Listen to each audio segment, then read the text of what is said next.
గత గత 5 సంవత్సరాల నుంచి ఎన్నో సార్లు మేయర్ గారికి కమిషనర్ గారికి ఎన్నో వినతి పత్రాలు అందజేశాము.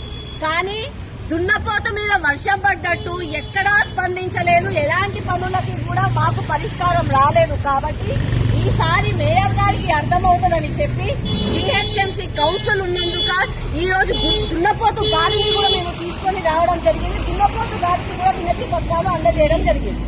పిట్టా పిట్టా పోరు పెట్టుకుంటే పిల్లిని తెచ్చి ముంగట వేసినట్టు మేయర్ మేడంకు బీజేపీ కార్పొరేటర్లకు వడకపోతే ఇట్లా దున్నపోతుని తెచ్చి దాన్ని బాధాల నిలబెట్టి ఇట్లా దున్నపోతు మీద వాన పడ్డట్టు మేయర్ మేడంకు అర్థం కావాలని గడికి గడ్డి మేసే దున్నపోతు అంటే అది కూడా రాజకీయం లీడర్ల లెక్క నేనేమన్నా బట్టలు వేసుకొని సిగ్గు మొత్తం గాలి కిడిచిపెట్టి తిరుగుతున్నానా?